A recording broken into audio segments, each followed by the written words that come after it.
2026年的夏天，內娛的平靜被一組行程數據徹底打破。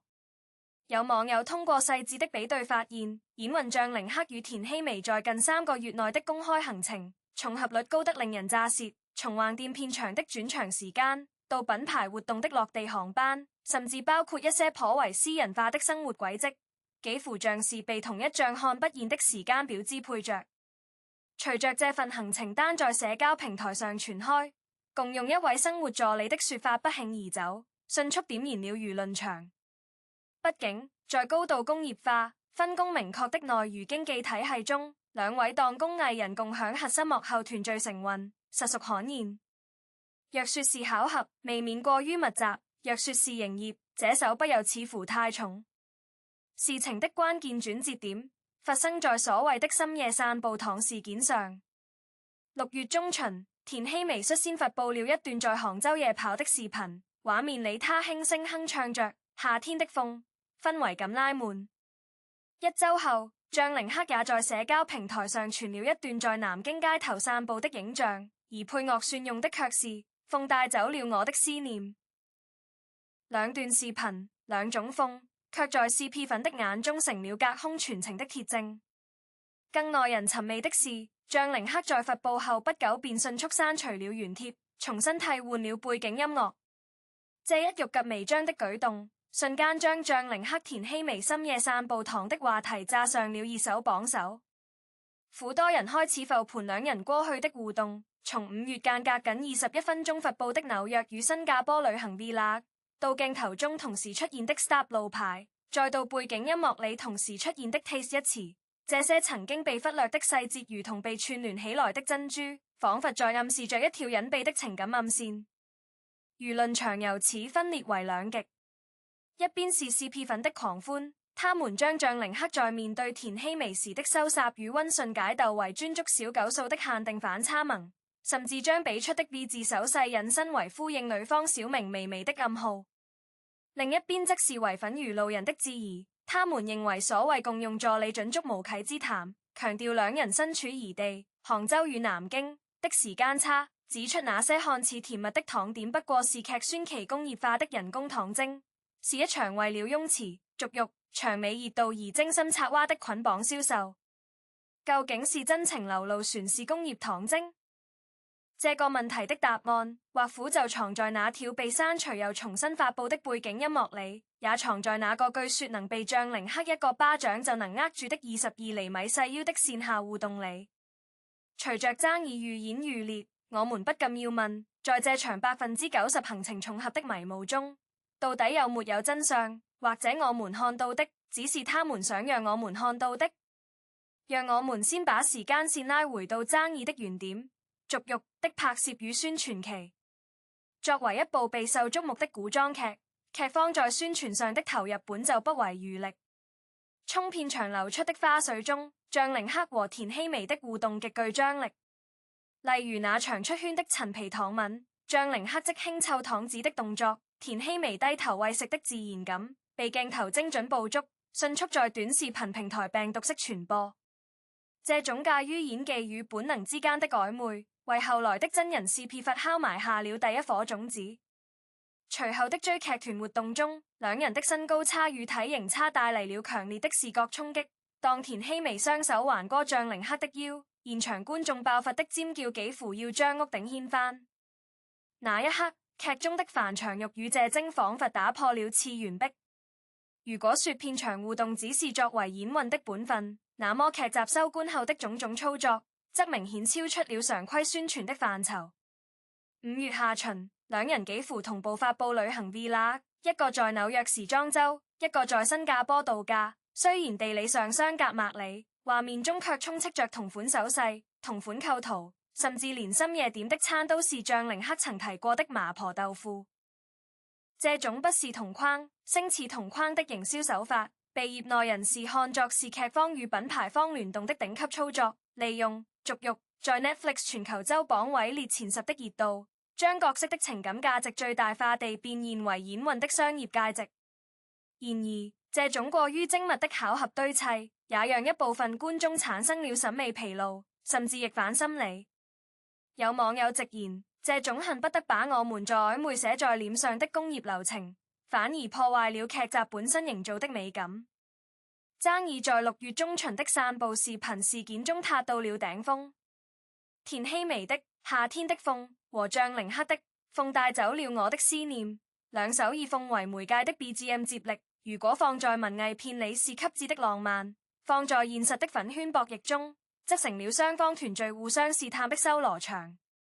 張凌克的刪除重罰行為被解構出了多重含義，一種觀點認為是心虛，是為了避免緋聞過度發酵的及時止損；另一種觀點則認為這是更高明的炒作手段，即通過被發現刪除來製造二次傳播熱點。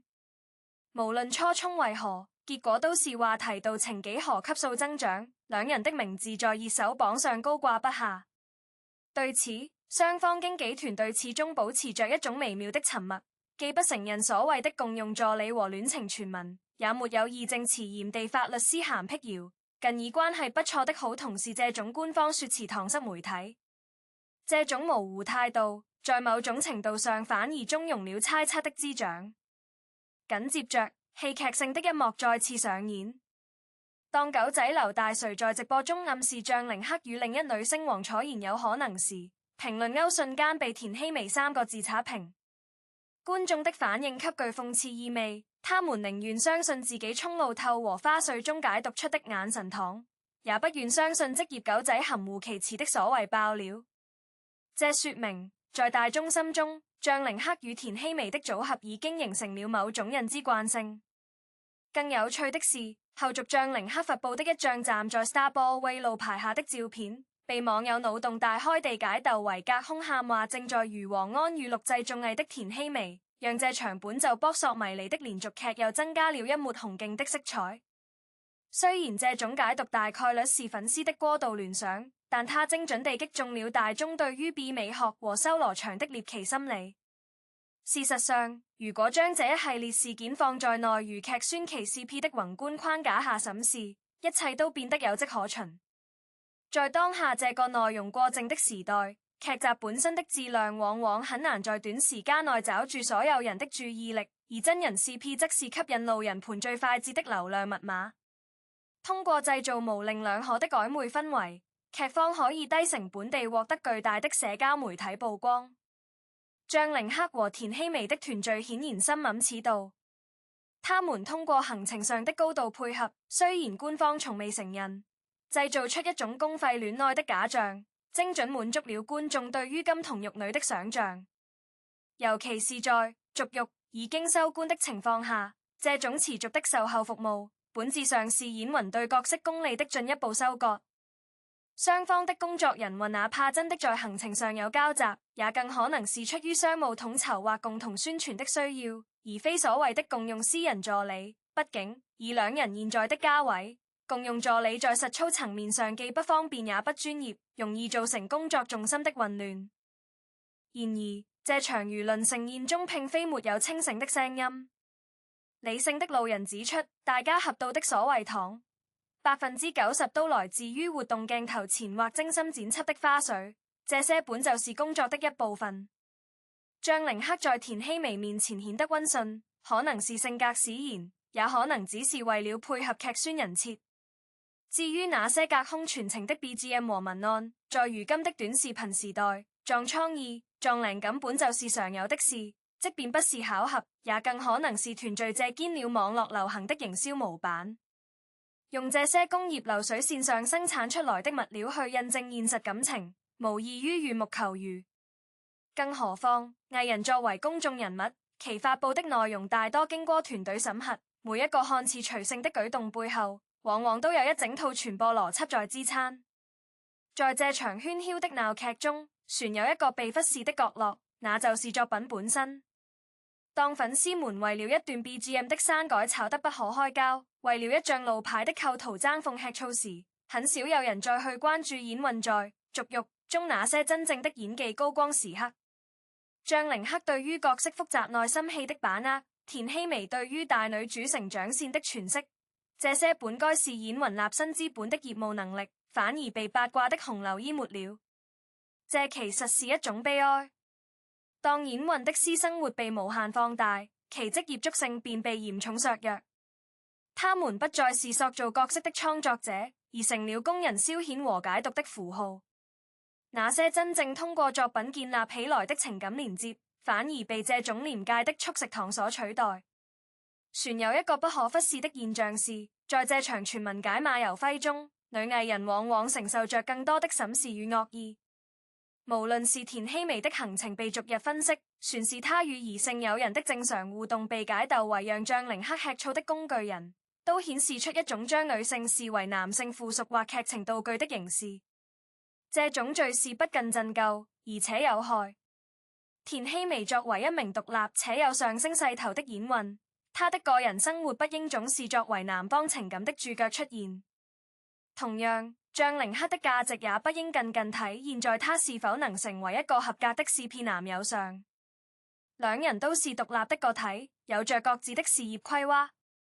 所謂的行程重合率90%，如果仔細去推敲，很可能只是藝人在暑期檔商務活動密集期的正常市場分配結果。畢竟頭部藝人的優質商務資源就掌握在那幾家公司手裏，行程出現交叉是大概率事件。更值得深思的是，近年來納如關於共用助理、同款不同色、酒店同一層之類的爆料層出不窮，但最終被實錘的戀情少之又少，反而被證實為炒作或粉絲臆想的案例比比皆是。這不禁讓人懷疑，這些所謂的蛛絲馬跡，究竟有多少是真實生活的切片，又有多少是為了擁持熱度而故意洩露的劇本？如果一切都是為了新劇或綜藝預熱而設下的局，那麼真情實感投入的粉絲，最終只會淪為被數據收割的韭菜。但令人無奈的是，即便明知可能是陷阱，依然有大量網友甘之如飴地跳下去，因為在這個過度焦慮的時代，合 CP 已經成為一種低成本獲取多巴胺的方式。回到將領克和田曦薇的關係本質，他們作為同一部熱播劇的男女主角，在宣傳期產生頻繁互動是職業要求，在非宣傳期保持適當的社交媒體聯動以擁持熱度，也是業內常規操作。至於兩人私交到底如何，是否真的如傳聞那般共用助理，這屬於個人隱私範疇，外人根本無從得知，也無權干涉。即便他們真的在一起了，那是佳話。如果只是普通朋友或純粹的前同事關係，那也是常態。我們最不應該做的，就是將自己腦補的情感劇本強加在真人身上。那些以愛為名的過度解鬥，最終往往會變成傷害藝人的利刃。無論是過去明星因緋聞困擾而抑鬱的案例，船是如今團聚為了避免輿論失控而被迫讓藝人斷網的無奈，都說明這種不健康的窺私慾正在侵蝕內娛本該健康發展的生態環境。在這件事情上，媒體和營銷號也扮演了極不光彩的角色。他們利用信息差，將正常的合作流程包裝成懸疑劇，通過掐頭去尾的文字遊戲誘導大眾情緒，從而懷取流量。例如所謂的刪除 BGM 事件，有粉絲澄清是因為原音樂涉及版權或日文敏感詞，但在傳播過程中，這個合理的解釋被完全忽略，只留下了心虛刪帖的片面印象。這就是當前信息繭房的可怕之處，真相還未穿好褲子，謠言已經跑遍了全世界。所以，當我們再次審視共用生活助理和90%行程重合這兩個核心指控時，卻發現他們站不住腳的地方太多。首先，關於助理的說法至今沒有任何一張同框實證照片流出，全是文字描述和行程倒推。其次，行程重合在娛樂圈太常見，尤其是在各大時尚週和電影節紮堆的季節，將商業上的巧合賦予情感上的意義，是一種邏輯謬。如果非要說這是捆綁銷售，那也只能說明《續肉》的劇宣做得非常成功，成功到觀眾至今仍無法從樊長玉和謝晶的故事裡走出來。粉絲們渴望在現實中延續劇中人的愛情，這種心情可以理解，但必須保持界限感。將領克和田曦薇作為專業演員，他們已經出色地完成了在劇中的使命。在戲外，他們有權利過自己真實的人生，無論這人生是否如粉絲期待那般精彩。真正的支持是關注他們下一部作品，是討論他們的演技進步，而不是在機場圍堵，不是對他們發布的每一條動態進行刑偵般的排查。這樣的愛太沉重，也容易變味。再者，從行業發展的角度看，長期依賴真人 CP 炒作來擁持熱度，對於演運的職業生涯是有害的。一旦 CP 感成為標籤，演運再去接演其他題材時，觀眾就很難入戲。這對於追求藝術多樣性的演運嚟說是一種禁錮。我們看到了太多因 CP 炒得過火而導致後續作品無人問津的案例。張凌克和田曦薇若想在演藝路上走得更遠，必然要學佢的時地與角色解綁，用全新的角色去復及觀眾的舊印象。如果續育的售後自致無法收官，最終消耗的只能是兩人作為演運的靈氣與神秘感。話說回來，這場持續數月的輿論風波，其實也是大眾對於納如假糖泛濫的一次集體洩憤。大家之所以熱衷於拆解張凌克和田曦薇的行程，是因為大家渴望看到真實的、不摻雜利益的情感。當現實生活越來越冷漠，人們便更想在公眾人物的互動中尋找那一絲溫暖。但這種尋找如果失去了分寸，就會演變成一場失控的獵巫行動。我們不僅要問他們是不是真的，更要問就算真的，又關我們什麼事？在這一輪又一輪的熱搜轟炸中，唯一值得姜幸的是，張凌克和田曦薇的團隊展現出了極高的忍耐力，沒有通過拉踩對方或發嚴厲聲明嚟激化矛盾。這種體面，在如今戾氣橫行的網絡環境中實屬難得。他們明白，輿論是一把雙刃劍，此刻能把你捧多高，下一秒就能把你摔多慘。與其在風口浪尖上爭個對錯，不如靜待熱度自然消退，讓作品說話。對於屏幕前的我們來說，這或許是一個反思的契機。在這個信息過載的時代，我們是否被算法和營銷耗馴化了？是否已經失去了獨立思考的能力，而習慣於接受被投餵的糖？當我們為了一張 BGM 的更換而徹夜討論，我們究竟是在享受娛樂，還是在被娛樂所奴役？真正的娛樂精神應該是包容的、快樂的，而不是偏執的、充滿攻擊性的。我們總說內娛沒有活人，但恰恰是這種極端的顯微鏡式追星，逼得藝人不得不戴上面具，將所有的不完美和私人空間隱藏起來。如果有一天，張凌克和田曦薇因為不堪輿論重壓，而在公開場合刻意迴避對方，甚至拒絕同框，那對於真正喜歡他們的觀眾來說，何嘗不是一種損失？畢竟，他們在續育中的化學反應是真實存在的，那種美好的觀感不該被現實中的紛爭所破壞。其實，無論是共用助理也好，還是所謂的劇宣捆綁也皮，都是這個娛樂至死時代的注腳。我們應該姜幸內娛船有如此具有生命力的 CP 能引起如此廣泛的討論，這說明觀眾對於美好事物的向往從未改變。但同時，我們也應警惕，不要讓這種向往移化為對他人的控制欲。花開花落自有時，演芸如角色的緣分也是如此。當續育的風終於吹過，留下的是經典的角色，全是鬧劇般的八卦。這取決於我們每個人的選擇。但無論如何，2026年的夏天，這兩個名字注定會被聯繫在一起。這不僅是因為那些撲朔迷離的行程表，更是因為他們共同創造的那個光影世界，曾經打動過無數人。這份打動值得被尊重，而不是被消耗。或許在不遠的將來，他們會在新的作品中再次相遇。屆時我們回看今日的紛爭，或許只會付之一笑。生活遠比戲劇複雜，也比戲劇簡單。與其在真真假假的瓜田裏迷失，不如安靜地回到觀眾席，做一個有距離的欣賞者。畢竟月亮之所以迷人，是因為它高懸天上，一旦將月亮稱下凡間，細看那些坑坑龜龜的環形山，夢也就碎了。讓我們以更平和的心態去看待這整件事。張凌克與田希薇的行程是否真有90%重合？在缺乏鐵證的情況下，這更像是一個充滿想象空間的都市傳說。我們無需急於急將定論，也不必全盤否定。在理性與感性之間，或苦存在一個溫和的地帶。我們認可他們在工作中產生的默契，真是他們在鏡頭前為觀眾帶來的心動瞬間，但同時也清晰地劃出界限，那是他們的工作，那是他們的生活，我們應當尊重那層不可言的帷幕。吃瓜的樂趣在於的度，在於品味那份若即若離的曖昧美學，而非強行破開那扇門，窺探門後的真實。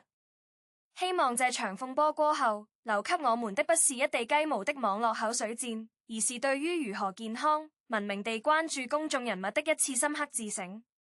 願我們都能在喧囂中保持一份清醒與善良，讓演藝圈回歸作品，讓生活回歸寧靜。